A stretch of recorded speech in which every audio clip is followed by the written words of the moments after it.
Hey, what's up everybody? This is Mr. 008 here, and today I have for you a video covering the balance changes for update 41 of Bloons Tower Defense 6. So let's go ahead and find a map, preferably one with some straight lines and some loops, but also some water. So I think Resort is a fine map. So let's go right here and showcase some of the changes. So the first balance change I would like to cover in this video pertains to the Spike-O-Pult. And the Spike-O-Pult, Ninja Kiwi said in the patch notes that they think that the Spike-O-Pult is too weak relative to its price and all of that. So let's go ahead and send out 10 green balloons to demonstrate. It now deals 2 damage per shot. That said, the Juggernaut is still 2 damage per shot as well, but the projectiles are much faster, and there's almost triple the pierce and the slight knockback as well for the Juggernaut. So I think that is a somewhat fair change, but it may be over the top considering how cheap the Spike-O-Pult is. So we'll have to see from here how that turns out. Okay, so the next change in this update pertains to the Glaive Ricochet. So the cost of the upgrade itself is only $600 now instead of $1,200 like it was before. So it's substantially cheaper, and I'm not sure how I feel about that. Now, the balance change notes say that its pierce was nerfed from 60 to 30. Which is a fair change for its strength and like the fact that it's now significantly cheaper. So let's see. 31 blue balloons. It pops all of them at once, so I'm not sure why that is. And if we send out 61, because 60 is the old pierce, and it pops 60 there. So that's weird. It's supposed to only pop 30 according to the patch notes, unless there's maybe a monkey knowledge upgrade interfering here, but I don't think there is. So I think that Ninja Kiwi maybe forgot to change something in this update. And also the distance that the glaive can bounce between targets has been reduced from 90 to 60. The more glaives, the 4th tier, did get some changes as well. However, its bounce distance is not one of them. That remains at 180. However, its pierce is being nerfed from 100 down to 80. That said, it's still a pretty good tower even with that pierce nerf. And it's getting a buff regarding its attack speed. Its attack speed has been increased from 1 shot per 0.6 seconds to 1 shot per 0.4 seconds. That's 50% faster. So we can see the new attack speed when we send out, didn't mean to change the spacing to 100, let's change the count to 100. Let's send out 100 zebras here and see how we do. So this is pretty strong, even with 100 rainbows. This tower does not struggle against 100 rainbow balloons, even without any cross path, without extra attack speed or double damage or anything like that. So I'd go so far as to say this may be a bit of a stretch, may be a little bit overpowered now, but we will have to see. Time will tell. So the Glaive Lord did get some changes as well. It now no longer deals bonus damage to fortified balloons. That said, it did get some buffs. Its orbital glaives now attack once every 0.08 seconds instead of every 0.1 seconds. That's a 25% attack speed buff for those. And in addition, there is now no limit, I believe. It says that the bounce distance was increased from 180 to max. I'm guessing that means there's no limit anymore on how far this tower, its glaives can bounce from target to target. So this may be a bit of a stretch, but let's see 100 BFBs against this tower and see how it performs. So it looks like 100 BFBs is close to its limit, if not its limit, and that's without a cross path. So there's still some Moabs, and it looks like they will not get through. So that was a pretty good choice, I would say, as for what to send out and still have it win against the test balloons I sent out. Next up, some of the higher tier bomb shooters were changed price-wise. So the Balloon Impact is a little bit cheaper now. It used to be $3,600, but now it's $3,200. And it's discounted here because of the Come On Everybody monkey knowledge, but when we go here we can see its real price. Similarly, the Moab Assassin was reduced from $3,200 to $3,100. That said, the Moab Eliminator was increased from $25,000 to $25,500 in price. So we'll have to see how these changes play out, but it's probably not going to impact things all that much. Next up, we have a lot of changes to go through for the tack shooter. So first off, the Inferno Ring now has by default at 500 45 Pierce instead of 30, like previously. Ninja Kiwi said that they only wanted to nerf the Pierce for the 4th tier Ring of Fire, but not for the 5th tier, so that's why they're adding this back in. And the 520 has 60 Pierce instead of 45 like before.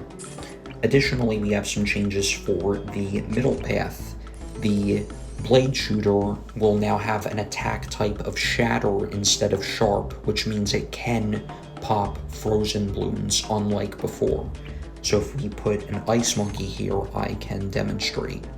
Let's send out nothing too fancy, just 50 blue balloons or so, except for the fact that the Ice Monkey was not attacking there. So let's put the Ice Monkey higher up right there, send 50 blue balloons again, and not sure if it's getting the balloons or not while frozen. So let's try one more time just so we can see a little bit more clearly. So right there, you could just see some of the frozen balloons getting popped by the Blade Shooter. 240 will no longer have increased Pierce as a result of the cross path. And the 5th tier Super Maelstrom will now have Shatter type damage instead of normal, which means that it can no longer pop lead balloons. Except for the fact, let me see, it looks like this change may only apply to the ability. Let me put one right here. So its base attack does pop lead balloons. Let's send a ton of leads out at a time right there. So the ability cannot pop lead balloons anymore. That said, the base attack can still pop leads. So I'm not sure if that's what Ninja Kiwi intended or not. Maybe it is what they intended because of race mode, but that is an interesting change right there. Also, there are Pierce buffs. So the 4th tier, the Blade Maelstrom, now has an ability Pierce of 200 instead of 120. Super Maelstrom, 500 Pierce instead of 300. And if you go for the top path, you can get faster attack speed during the ability as a result of that cross path. That said, the base attack speed is lower now. So the attack cooldown for the blades from the ability is 0.045 seconds instead of 0.03. Now, I'm not sure whether that's the 4th tier or the 5th tier. I have to check the patch notes again. So let me do that real quick, and then I will finish talking about this change. So I just confirmed from the patch notes that the attack speed nerf for the ability is for the 4th tier, not for the 5th tier.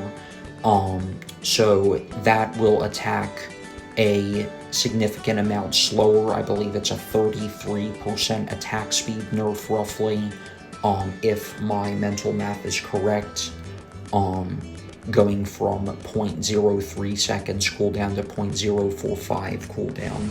So you can notice right here that the blades are not as densely packed as previously. That said, 140 will increase the attack speed during the ability by 15%, and 240 will increase the attack speed during the ability by another 15%.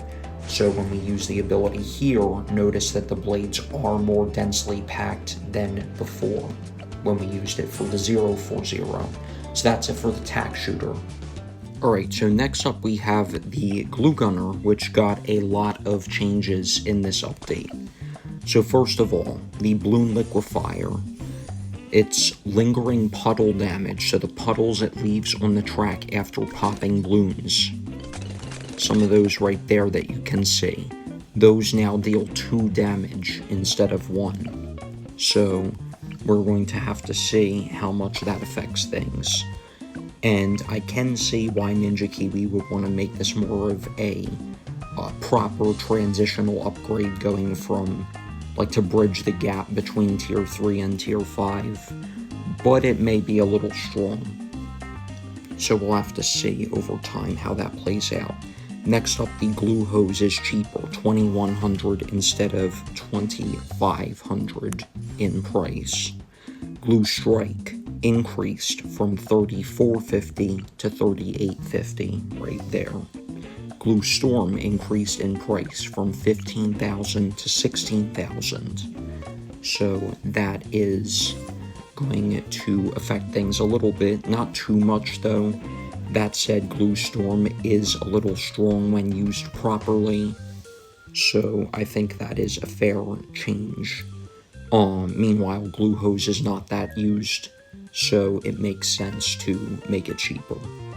So, glue splatter, I'm not sure why this is listed after the other tiers in the patch notes, but it has been reduced from $1,650 to $1,450 in price. Next up, Moab glue, right here, is $3,600 now as opposed to the $3,400 it used to cost. The super glue next is not $28,000 anymore, it's $24,000. That said, it is going to be a little bit reworked in terms of how strong it is in certain ways. So the damage per shot is 30 instead of 50, so it's not as strong anymore in that regard. However, the damage over time, the damage tick, is increased from 1 to 20. So notice how it actually pops that ceramic bloom pretty fast. I'm inclined to say this is more of a buff than a nerf, but we'll have to see. Also, 205 with corrosive glue is now 21 for the damage tick instead of 1 like it was before. And the damage tick interval, so it will deal this amount of damage every 1.8 seconds instead of 2 seconds, so you are not only getting 5% extra damage, which isn't really worth it for a reason to go for this cross path, but you are also getting an increased attack speed by, I think it's like 11% if you go from once every 2 seconds to once every 1.8 seconds. Also, a cross path change for 024 Relentless Glue. The splat on pop pierce, if you have this cross path, it will be 10 pierce instead of 9. And also super glue at 005 splat on pop pierce is going to be 11 instead of 6. 015 with bigger globs, 12 pierce instead of 6. 025 glue splatter is going to be 15 pierce instead of 6. So overall, I'm inclined to say that the splatter is the better cross path, but maybe there will be some other reasons to go for the top cross path instead. For example, the top cross path may be better against single targets, whereas the 025 will be better against multiple targets at once. And yeah, we will have to see how good this tower may be, but I think this is more of a buff than a nerf, and I am eager to see if this will be an effective tower in more game modes and more strategies from here on out. Next up, we have the Sniper Monkey. So the Sniper Monkey, in the patch notes, it says has some very powerful upgrades, but also many poor stepping stones. So let's go over these changes. We have the large caliber, which is $1,300 instead of $1,500 like before. Main Moab is going to cost a little bit more though. It's going to be, it says $5,650, but it only says $4,650 here. Maybe that's a typo. But either way, I think it was $4,400 before, since it says $5,400 in the patch notes.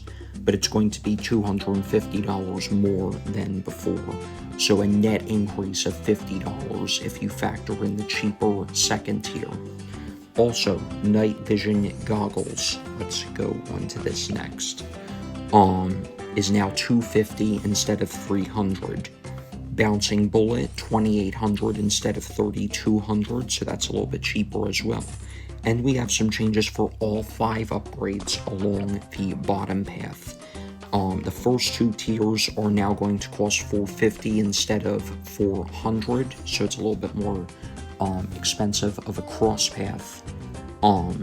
However, if you go to the semi-automatic rifle, it evens things out because that's $100 cheaper, $2,900 instead of $3,000. Full auto rifle is $4,100 instead of $4,250, a little cheaper. And the Elite Defender costs $200 more, $14,700 instead of $14,500. So that's a net increase along this path of $50 more than before, which shouldn't really affect things too much. But if you want to go for 4th tiers, for example, you can put more of those down and it will cost you less than it did before. Next up, we have a significant number of changes for the Monkey sub. So starting with the 300, the price is $700 instead of $500 like it was before. So it will be a little bit more expensive, but let's keep on reading things about this change to see how worth it may end up being. So the target priority for submerging is now its own button. So when we tap submerge, it goes into submerge mode, and when we tap the button again, it surfaces again. And we can change this between first, last, close, and strong. We do not have to keep on going through like that to find where the submerge target option is. Instead, we will be able to just tap it separately. Notice it's on strong now. I submerge it, bring it back up, and it's on strong again, so it does remember what you set it to previously if you need to unsubmerge it for whatever reason. Next up, 310. The decamo pierce for this tower is now 150 instead of 120. 320 no longer increases decamo pierce, so you will only need to get the first tier cross path for that increase in pierce. So let's go ahead and let's just send out a bunch of camo pinks and see. So notice how it's not decamoing all of them at once. It can only do that for a limited number at one time, but it is still fairly effective, and you won't generally have that many balloons coming out at one time anyway. Next up, 301. Got some changes as well. Decamo cooldown reduction increased from 15% to 30%. However, airburst darts as a cross path will no longer reduce the attack cooldown further. So 301 and 302 will be the same. So let's send out a bunch of pinks again, and it decamos some of them faster. That said, it decamos less at a time. than the middle cross path. Next, we have some changes regarding the 4th tier Bloons reactor. So its price is a little bit cheaper, $2,300 instead of $2,500. So if you're going specifically for 3rd tier, it will be a little bit more pricey. But if you're going for 4th tier or higher, it will not change the overall cost. So next up, 410, the DPS Aura Pierce is now 100 instead of 70 like it was before, so that's nice. 420 no longer increases DPS Aura Pierce. However, you will still have to go for this if you want to pop leads, because when we send leads out here, it does not pop them, it only decamos them. But it will pop them if you get the 420. Next, for the bottom cross path, similarly to the 3rd tier, the DPS or attack cooldown is reduced by 30% instead of 15%, so it will attack substantially faster than before, but getting 402 does not change that. So you generally only want to go for 1st tier along the bottom cross path if you are going for a top path 3rd or 4th tier sub. Next up, Ballistic Missile is a tad bit cheaper, $1,350 instead of $1,400. However, its Pierce is a little lower, 60 instead of 100, which is kind of big, but most of the time you should still be fine with 60 Pierce, because rarely do you ever have, like, a ton of, like, ceramics or whatever coming out to where, like, it can't actually pop as much as it needs to. So it's still pretty powerful for its cost and all of that, and in most cases this should not matter, this change. And next up, the reload time for the missile attack is now 1 second instead of 0.9945 seconds, so it only changes things by like 0.5%, so generally, ballistic missiles still should be good, even with these slight nerfs. And yeah, I think that it's still going to be a fairly good tower in the end. Okay, so the next tower we have is the Monkey Buccaneer, which has a lot of changes coming to it. In fact, the list of changes is filling up my entire iPad screen right now when I am looking at it. So, first of all, we have some changes regarding the aircraft carrier.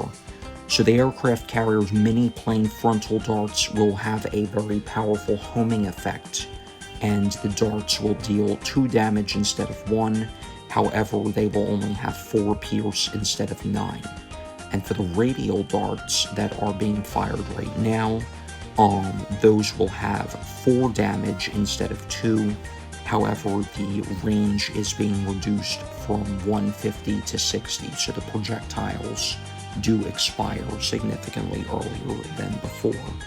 And the attack range for the frontal darts, however, is going to be 250 instead of 200 like it was before. So let's take a look at this tower with no crosspath against 100 ceramic balloons. And it actually does a pretty good job right there. So it's pretty strong, I would say. 420 mini plane grapes can now set balloons on fire.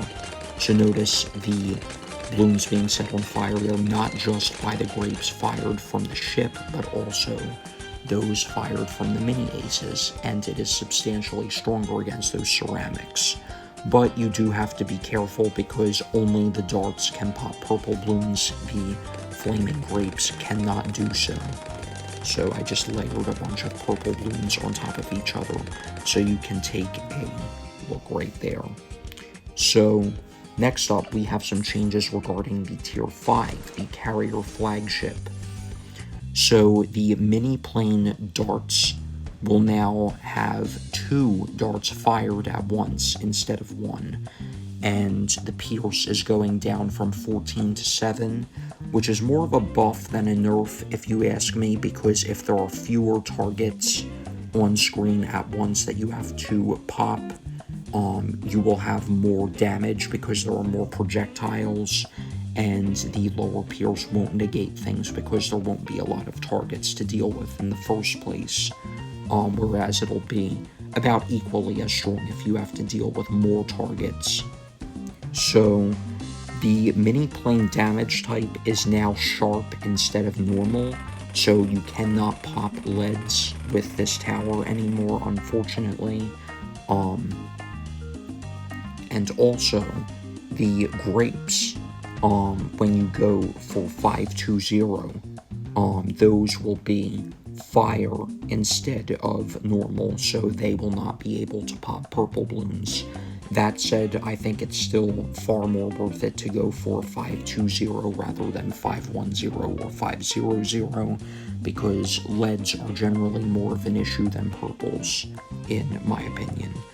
Also, the attack projectile radius is no longer increased when you upgrade from 4th tier to 5th tier, and the forward gun projectile speed is no longer increased for the mini aces, and neither are the radial projectile speeds or radiuses, or radii technically. Those are no longer better for the 5th tier compared to the 4th tier, but I'd still say it's a pretty good tower. So let's take a look at, let's send out 100 fortified Moabs. Not sure if it's going to pop them all, but let's just go ahead and test it out. So it's pretty close here. It does pop all of the Moab layers, but some of the balloons do leak. Still not bad though. I mean, if we were to complement this tower with something like a more glaives or a recursive cluster, it can do pretty well. So I still think it's a good tower, even though it has received a significant number of nerfs. So it's more of a rework than a nerf overall if you think about it, but it does feel like there are more nerfs than there are buffs. And we also have a small number of changes for the middle path. So the cannon ship's range, or not the range, the frag bombs rather, will no longer shotgun the initial target. I'm guessing what that means is that there won't be multiple frags that just all hit the same target and therefore can't hit any other targets. So, maybe that's for convenience when there are more targets that you have to worry about. That way the damage will be more evenly spread out. Also, the Moab takedown ability. If we send out a DDT here, we can no longer hook it in. I'm tapping the ability and we can't hook it in. That's because we need the camo detection. So if we have P042, we can still hook it in. Similarly, we should be able to if we have a village with camo detection. So let's go ahead and get this in range. So we have the 4th tier here, and let's send out the DDT and we can hook it in. So we just need camo detection for that now. Also, Pirate Lord, the grapes damage will now be 8 instead of 10. And the bonus damage from the grapes to ceramic balloons has been reduced from 10 to 8 as well. So, still shouldn't be that bad, though. So, versus 100 fortified ceramics, no problem there, and that's without a crosspath. So this is still a pretty good tower, and I think that these nerfs are fair due to the fact that the Pirate Lord was just a broken tower before. And one more change, the bombs, they will now deal 5 bonus damage to Moab class balloons rather than 6 like before. So let's just see how we do against 100 Moabs here, again without a crosspath. So a couple balloons do leak right there.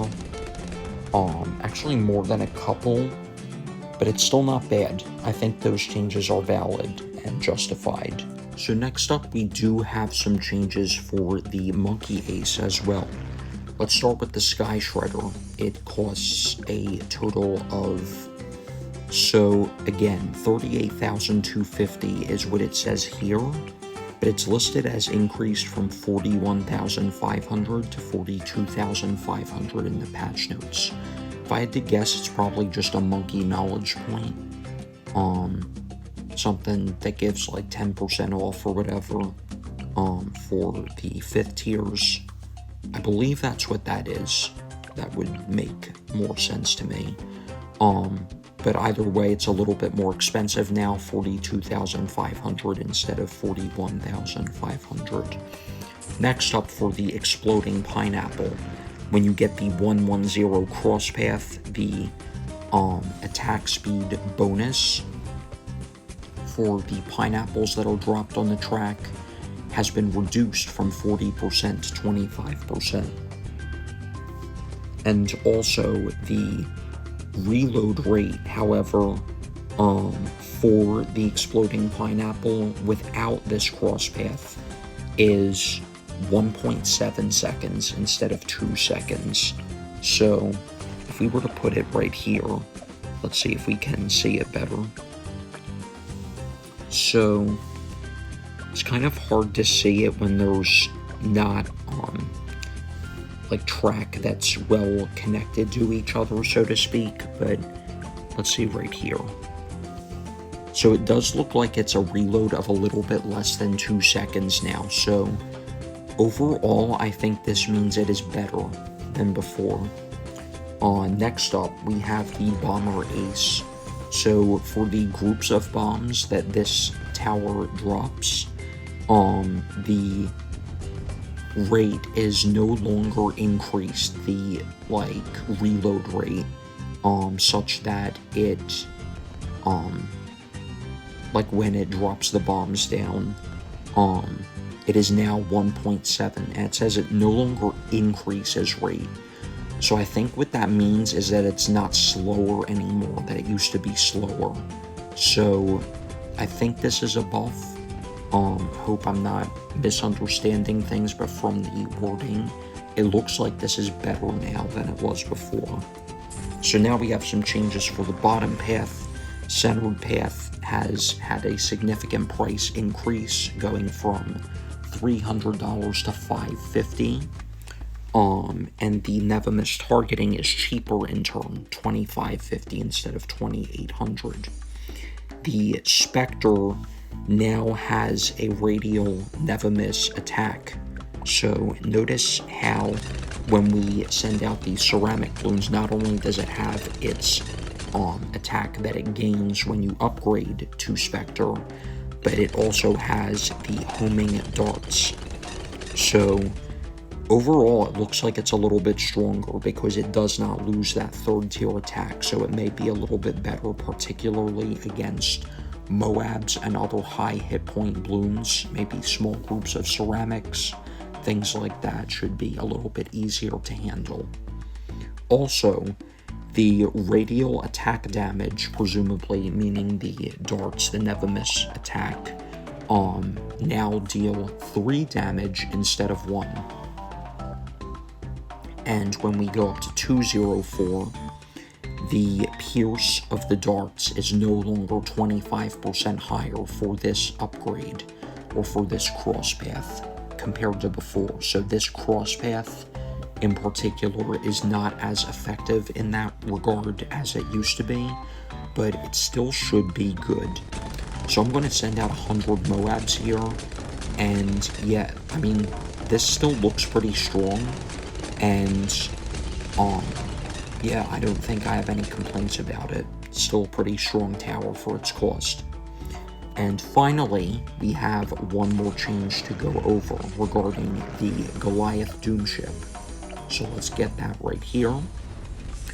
And this tower's ability cooldown is now 50 seconds instead of 45 seconds, which makes sense because it is the strongest Paragon in the game, or at least it was before the update, but I'm inclined to say that it's still the strongest because, one, it's only a 5-second change, so it still should be pretty powerful,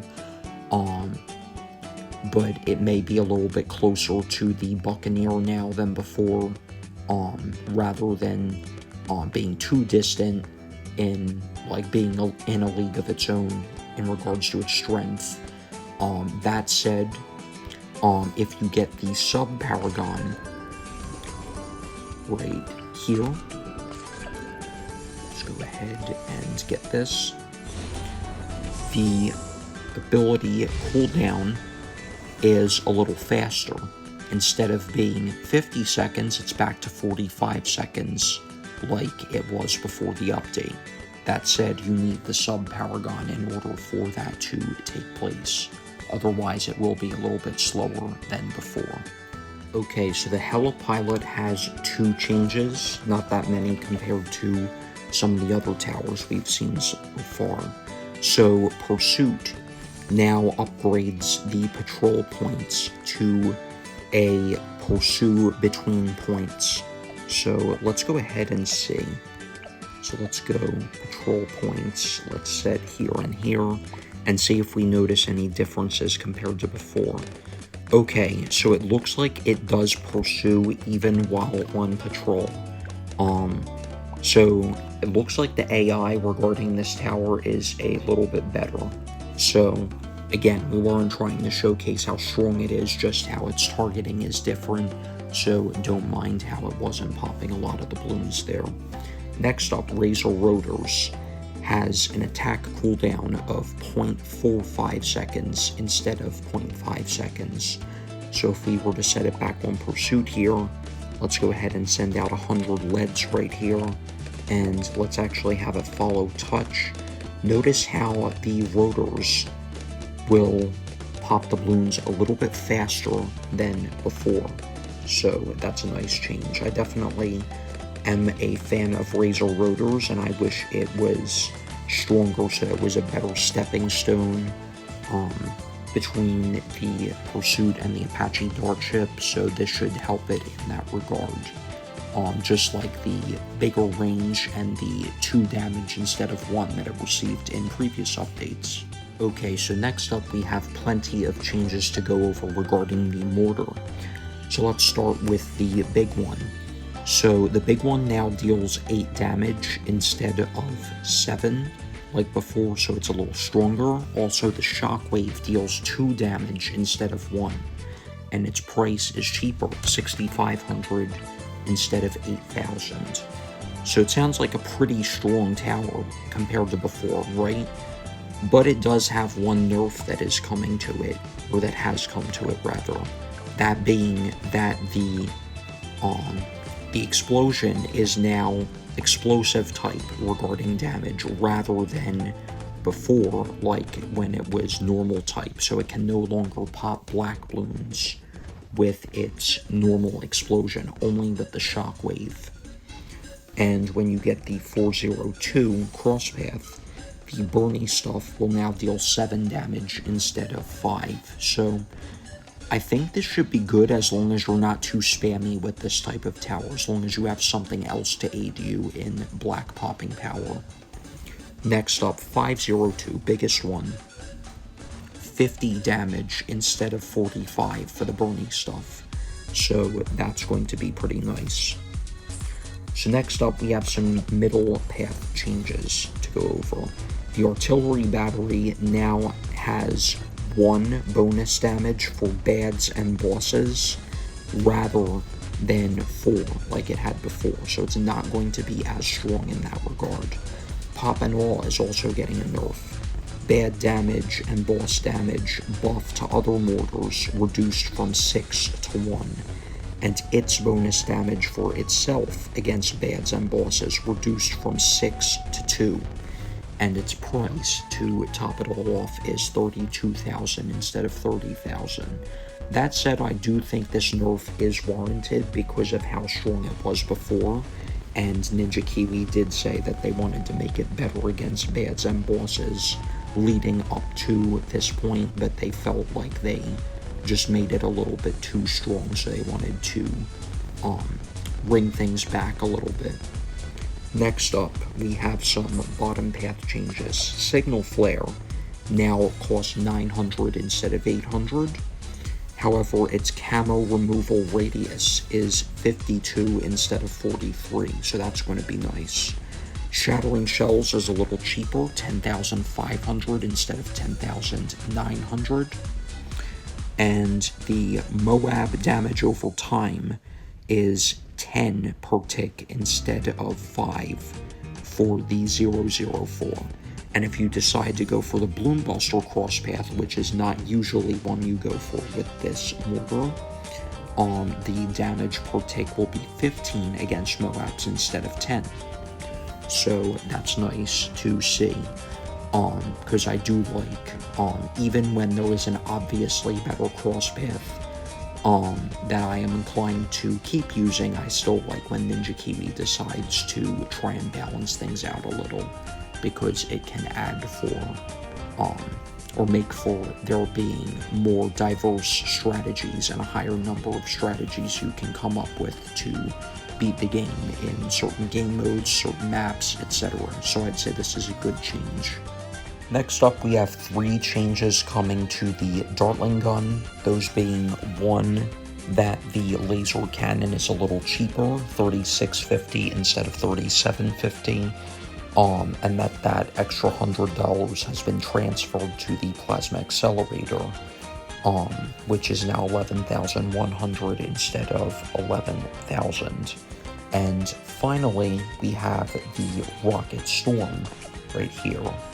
And the spread of the rockets it launches with its ability has been reduced from 120 to 90.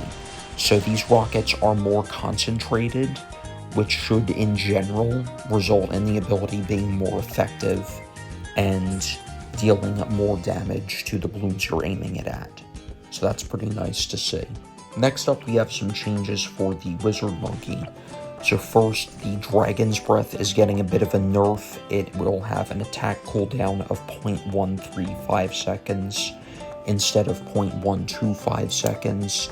So that means it'll shoot out its Dragon's Breath attack probably 7 to 7.5 times per second instead of 8 times per second. That said, I just sent out 300 pink balloons right there, and it's still not bad. It's still fairly good, so I think that this is a fine change. Next up, the Summon Phoenix got a buff because it is now $7,000 in price instead of $7,500. And finally, for this path, the Wizard Lord Phoenix got a bit of a nerf because the targeted Fire Breath attack from the 5th tier Phoenix no longer pops purple balloons. It's marked as fire damage instead of normal type damage, so you will need to rely strictly on the fireballs that it shoots out or the meteors if you want to pop purples with this tower. Next up, we have some changes regarding the Wizard Paragon. So let's get this tower right here. First of all, the Drain Beam, when you have that active, which is when you want to recharge the tower. So let's drain its mana right here. So when you have this Drain Beam active right here, it will now only deal 100 damage instead of 200 per shot. Next up, however, the Spike attack, I'm guessing that's the Arcane Spike type of attack, will now deal 100 damage instead of 50. And the bonus damage to Moabs will be 300 instead of 250. So it's twice as powerful against normal balloons, and against Moabs in particular, it's 33% stronger, going from a total damage of 300 to 400. So let's see what we want to send out. Let's send out 100 fortified ZOMGs. That may be a little much, but let's see. It is far from a little much, in fact. So let's go ahead and send out round 140, because after all, this is a Paragon. So let's see how strong it is here. So the Phoenix attack is fairly strong, but the Arcane Spike attack, when we have something in range, is a significant amount stronger. So it may be able to pop all of the balloons inside these beds. Let's just go ahead and see how strong it is. So let's recharge it just a little and switch right back over. So we barely popped the fortified DDTs right there, and a couple ceramics sneak by, but with better placement, we would not have a problem with that. So let's recharge right there, and we pop the DDTs and the ZOMGs as well right there. So it's pretty good, I would say. It's just that you have to be more careful when you are recharging its mana, because it won't be stronger then. But I'm glad that its attacks when you are using the mana are stronger now. I'd say that's a good set of changes. So next we have some smaller sets of changes to go through for the rest of the magic towers. So the laser blasts is cheaper for the super monkey, 2,000 instead of 2,500. Plasma blasts 2,500 instead of 3,000.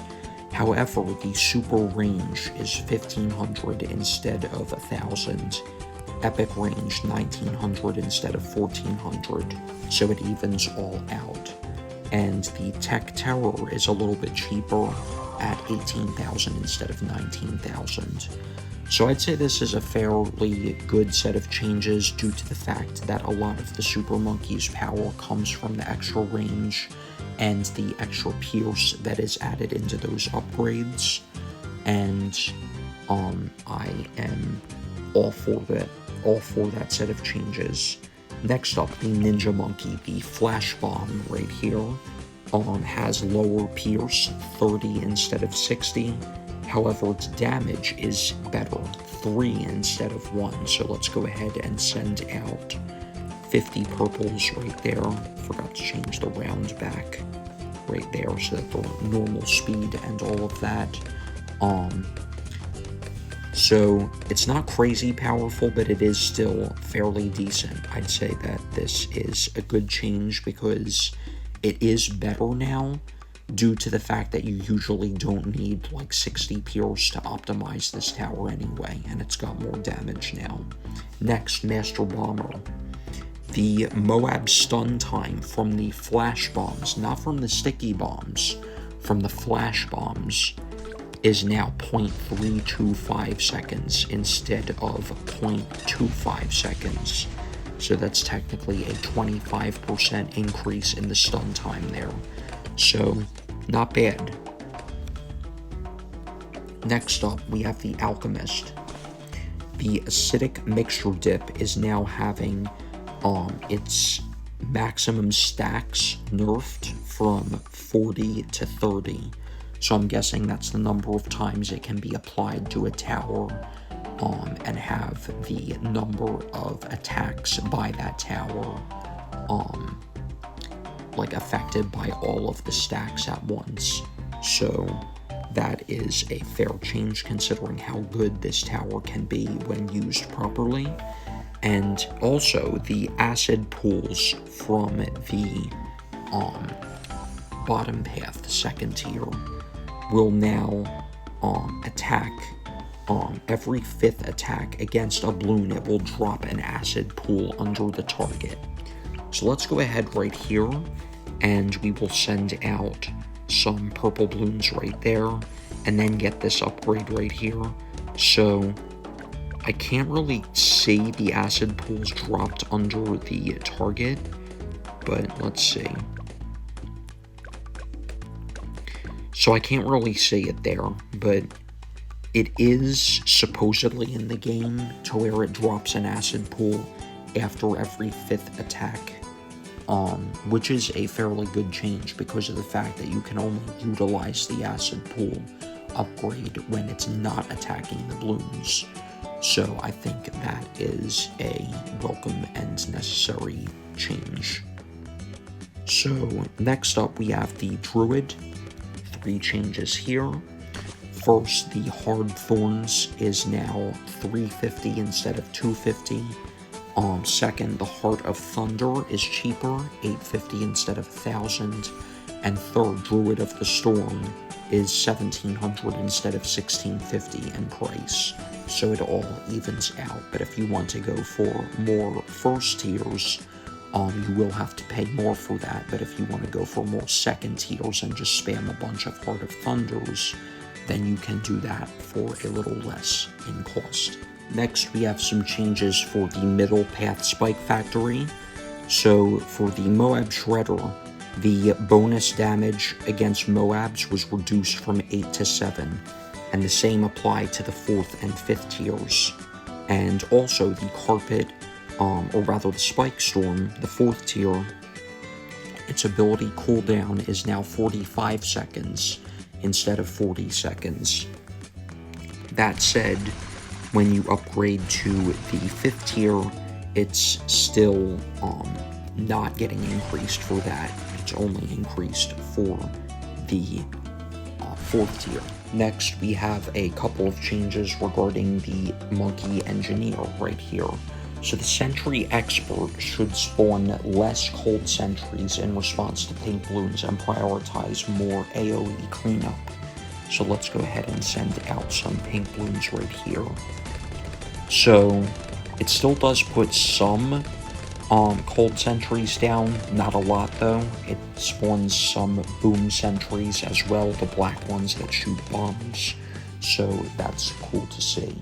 Also, in response to Moabs, let's see what we have here. So it spawns some energy sentries, but it says that it should spawn less of those and prioritize more ceramic cleanup, so the red crushing sentries should be spawned more for that. Next up, we have some changes for Ultra Boost. So for this tower, its cleansing foam has a pierce of 30 instead of 10, so you can actually utilize it more for decamo purposes. And also, when you use the ability to buff a 4th tier tower, it used to have 75% uptime, but when you buff a 4th tier tower now, it will have full uptime. Similarly, for a 5th tier tower, it will now have full uptime instead of half uptime, so that's nice to see. And I'm glad that it's for the 5th tier rather than the 4th tier, so as not to make anything too overpowered. And considering the cost of the 5th tier and all that it should be capable of for that price, I'd say that's a good change. And finally, we have the Bloon Trap right here. This change is only for co-op mode, so it will now divide the base value of absorbed balloons between all players when collected. So notice how when we have a Bloon Trap Engineer right here, we do not get any cash from the balloons that go into it until we collect the money right there. So let's go ahead and sell that right there, and we don't get any money until we collect it right there. So that money that you would get by normally popping the balloons will be divided between all players in co-op. That said, the extra money that you get on the income generation from the Bloon Trap will still fully be granted to the owner of the Bloon Trap Engineer.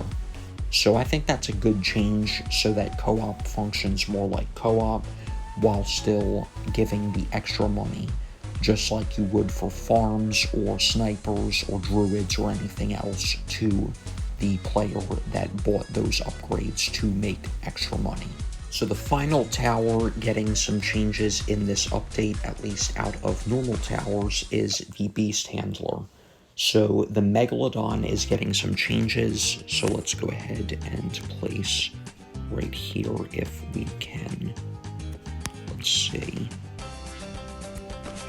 So yeah, it should be fine. Actually, we don't need to put it that close to the water, it's just the base attack that is that small. So let's get a Megalodon right here. Once we merge right here. So merge here. And there we go, we have a Megalodon now. So the Megalodon's knockback lifespan, so how long it will take for it to knock back balloons, has been reduced from 0.4 seconds to 0.3 seconds. So I'm not sure if that's a buff or not. It sounds like it may be a buff as long as the amount by which it is knocking back the balloons overall per knockback rather than per unit of time is not getting decreased. So yeah, let's see. The Moab knockback amount increased from 0.5 to 1.5, so the amount by which they will be knocked back, so that's nice. The max Moab grab time for non-bad balloons is being changed from no max to 6 seconds, so that should affect things in the late game. So let's go to round 150 or so, and spawn in a 0MG, and let's see how long it takes. So it looks like it took about 2 seconds there on fast forward mode, which means 6 seconds in normal gameplay speed. So let's go ahead and try round 170 and see if it can still drag it down. So yes, it still does drag it down. So I'm guessing that what this means is that it will no longer ever take more than 6 seconds to drag down a balloon that isn't a bad. That said, it's not being changed for bads as far as the maximum amount of time it can take to drag them down. So next up, we have some changes for the Tyrannosaurus Rex. First, the damage is being reduced from 32 to 30, and the damage scale from 64 to 60. So that may mean that it's a little bit weaker against super ceramics in the late game. I think that is what is being targeted here by this nerf. I could be wrong, but that's what I'm thinking is the case. Also, its Pierce is being nerfed from 24 to 22, and its Pierce scale from 36 to 33. Next up, we have the Giganotosaurus. Just to save some time, I won't get it because it's only changes price, but its price is being reduced from 70,000 to 60,000, so that's cool to see. That said, it is very strong, so I don't know if that's warranted or not, so we'll have to wait and see. Next up, some changes for the bottom path regarding price. The Gyrofalcon is a little bit pricier at 190 instead of 180. Horned Owl also more expensive at 960 instead of 915. Golden Eagle increased from 3,000 to 3,150. And the Giant Condor is a little cheaper, 7,800 instead of 8,000. So I think what Ninja Kiwi is trying to target here is merging, so that if you want a stronger Giant Condor or Puekai, you will need to spend a little bit more on getting the lower tiers that you're merging into it. So, overall, I think that's fine considering how strong that bottom path is at 4th and 5th tiers.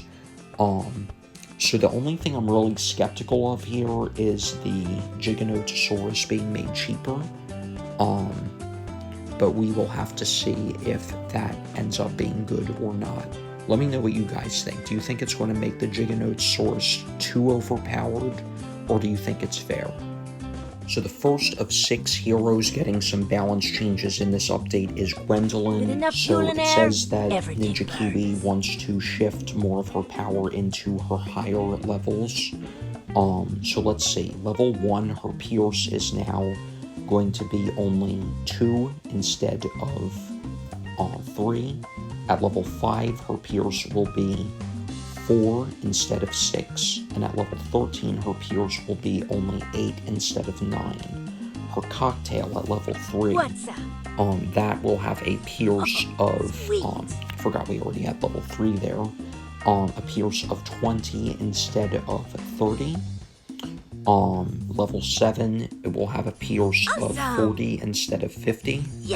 And at level 11, the Pierce for the Cocktail ability will be 60 instead of 50, so it's a little better at level 11. Also, her Firestorm will deal more damage over time against Moabs, 15 instead of 10. And at level 16, Moab damage over time of 20 instead of 15. And at level 20, her cocktail bloom damage will be 5 instead of 2, Moab damage of 8 instead of 5, and her Firestorm will deal 15 bloom damage instead of 5, and 30 Moab damage instead of 25. So overall, I like this. That way she's not too strong at lower levels, but is mostly better at higher levels. So we have a couple of changes for Striker Jones. I love the smell of bubble First wrap of all, in the morning. his placement cost is $700 instead of $750 like before. And second, some changes at level 8. Yes! So, bomb shooters in range gain 5% range will now apply to all towers in range instead of just bomb shooters, it says. So I'm not sure. Target. He is level 8. Let's see, towers near the hero get plus 5% range. Okay, so now we can see it. So when we move the boomerang monkey in range of Striker Jones, we can see that range increase. Also, 25% extra pierce applies to all towers in range, not just bomb shooters. So, Striker Jones was one of the more underwhelming heroes prior to this update, so even though this will mean he has less of a specialty per se, I still think I like these changes, and we will have to see how much better he is with these changes that he got in this update. Let me know your thoughts as well, but I think these are good. So hero number 3 that is receiving some changes this update is Open Greenfoot. At level 4, the maximum number of totems he will be able to summon at once is 5 instead of 1. So let's wait a little bit here.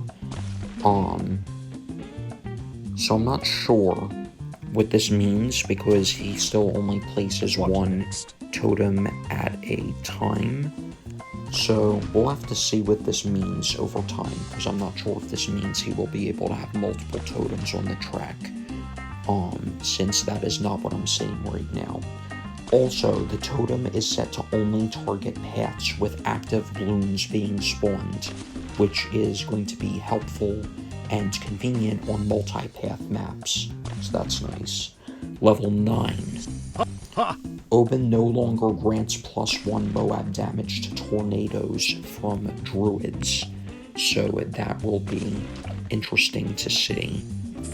So let's see right here. Moab, so handle it. It looks like it is not as strong as before. It's kind of hard to tell because we have the thorns as well as the lightning and the tornadoes all at once. But that is an interesting change. That said, instead at level 9, he reduces the attack cooldown of tornadoes by 30%. So they will be shot out faster, which is nice. So we can see right here that the tornadoes do come out faster, which is nice. And at level 20, I am one with the wild. Right here, Wall of Trees cooldown reduced from 90 seconds to 75 seconds.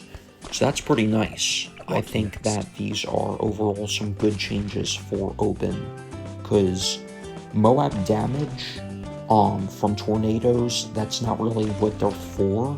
And instead I'd say that the attack cooldown would be nice to reduce that way. They're better against all bloons instead of just Moabs. And Wall of Trees being able to be used more often at level 20 is nice to see. Okay, so it looks like Brickle is getting a little bit of a rework in this update. Nothing too serious though. So at level 10, her Mega Mines will have a lifespan of 2.5 minutes rather than 3 minutes. So it's a little bit of a nerf, but not too bad, I suppose. And of course they have their 3-round cap as well. I'm not sure if at level 20, or any of our other rather high levels, will also be affected, or if it's only like level 10 and a couple levels after, but we will have to see in due time what this means. Overall, shouldn't be too big of a nerf though, especially when we factor in that her revolver damage is getting increased. So at level 6, she will deal 6 damage with her revolver instead of 5.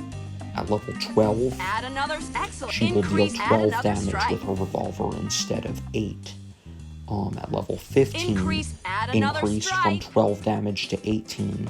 And at level 17, massively increased from 18 damage to 40 damage. So let's go ahead and send out a Moab right here, and you can see how strong she is. So let's send out some BFBs right here. I'm not sure if this will be too much of a challenge or not, but something tells me it won't be that bad. So right here, we have some BFBs that are getting popped pretty easily, not crazy easily, but fairly easily by Brickle right there. So that's nice. And she is more of a support hero rather than a damage hero, so it is interesting to see. But let me know what you think of these changes. I'm inclined to say that they're good though, because stacking up a bunch of Mega Mines over time can be a little bit of a cheesy strategy. That said, increasing her power in other ways is a good way to compensate. So next up we have some changes for Geraldo. First of all, if you have not unlocked him yet, you will now need to pay 7,000 monkey money instead of 5,000, which is fair considering how strong of a hero he is when used properly and when you know how to micro. So at level 8, although let's get to 2 other things before we get there. So his placement cost is going to be $750 instead of $700. So you will need to pay a little bit more to put him down. That said, the Quincy action figure will now cost $700 instead of $750, which is both good and bad at the same time. It's good because you can get it sooner without having to play catch up depending on your strategy and the difficulty you're playing on. That said, it will generate extra value at a slower pace because I do believe its value increases over time based off of percentage rather than just a raw amount. So because it is cheaper to place, it will take longer to get more valuable. Next, we have at level 8, Jerry's Fire now costs $600 instead of $500, and it's a pretty good item, so I'd say that's a fair change. And at level 15, we have some changes as well. Just what we needed. I have something new. So his Sharpening Stone will grant an additional +1 pierce at this level relative to before. That said, it does not grant +1 damage anymore. Yes, my friend. So if we go ahead and put a Dart Monkey right here, and we get the Sharpening Stone, send out a couple blue balloons. Notice, actually, we have to get rid of the Jerry's Fire first. So, I'm not sure if I can get rid of it right there. So, let's see if it goes away after these balloons pop. So, it's still there. Okay, let's just get Geraldo back right here. Welcome back. So, the Sharpening Stone is not there. Maybe I need to restart. Let's just hit restart right there. And we'll get this. My friend. I have just what welcome back. So right there, this Dart Monkey now has the Sharpening Stone, and when we send out blue balloons, it does not pop them in one shot. But its pierce is better. If we want to send out some blue balloons with no spacing between them, let's send out 10 of them, for example, we pop 5 at once, so that's nice. And I think that's fair. That way the Sharpening Stone stays more of what it's supposed to be like, which is to increase pierce rather than damage. Not to mention when you upgrade a certain tower in a certain way, You may not have a sharp projectile anymore, which means that you won't be able to use this item anymore, which may backfire. So the fact that this is more focused on pierce rather than damage, I think is good to align it more of what it's supposed to be like. And the final hero getting some changes in this update is Corvus, which was to be expected considering how strong he was when he first came out. So let's see. Spear explosion delay increased from 0.05 seconds to 0.15 seconds. I'm guessing that means it attacks only a third as fast at level 1 compared to pre-update. Also, main spear projectile now has a pierce limit of 10.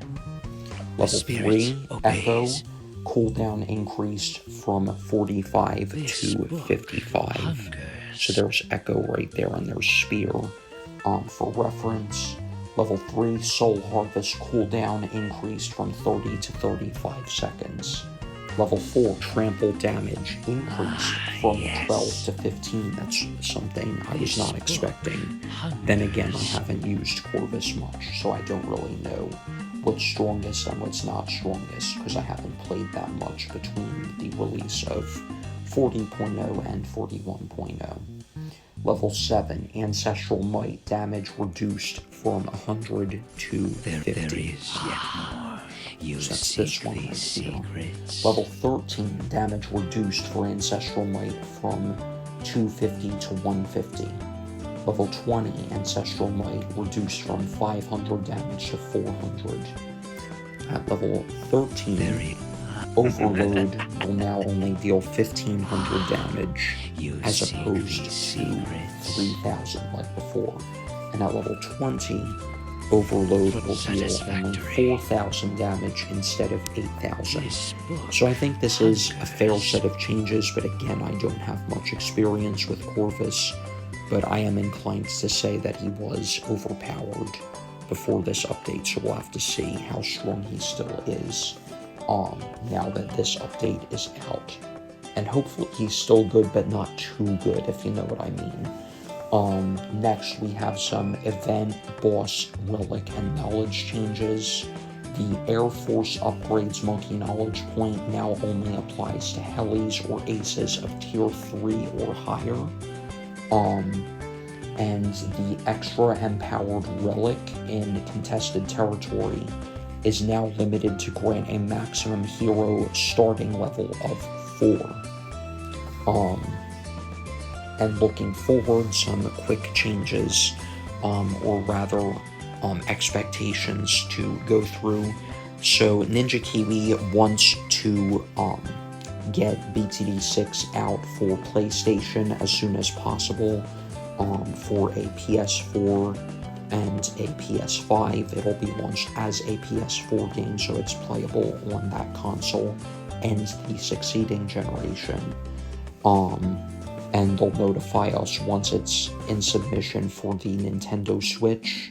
Player creator systems, they want to help highlight the content players are creating for maps, challenges, and odysseys, and want to frame this around accolades, visual tags that other players can purchase as in-app purchases to express their praise for any given curation. It says there will be about 10 of those available at launch, each of them expressing support for the visuals, hard work, intelligence, fun, and challenge of player creations. And it looks like players will be able to make money off of this if they have made enough creations and have, gotten some support from other players. So that's nice to see. And a portion of in-app purchases made for those things will be paid out via content creators' Nexus GG accounts, so that's cool. And player creations will be featured in new ways as well, to share the spotlight, and that is intended by Ninja Kiwi to be started by update 42.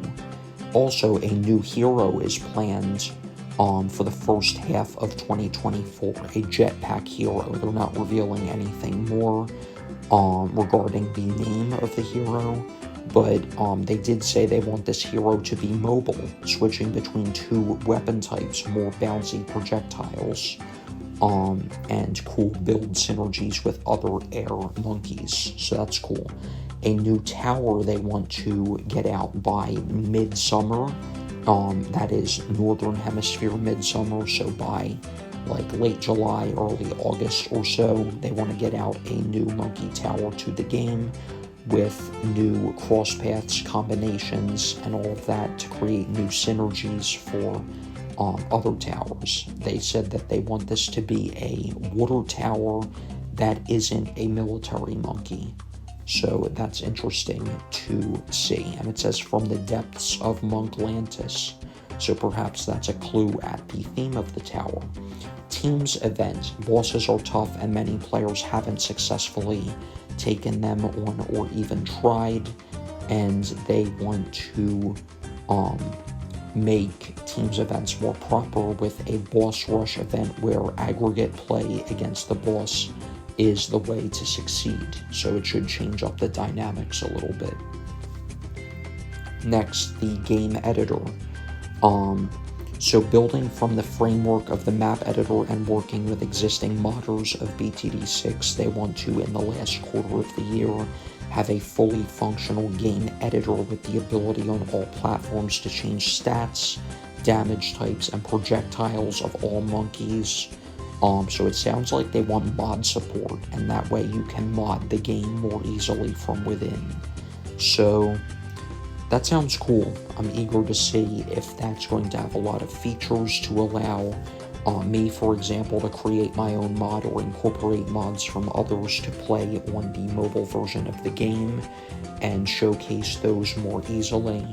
And that would be great to see. I'd be happy to play some modded BTD6 and feature it on the channel every so often when I see a mod I like. Next, more. Heaps more we want to do and have penciled in.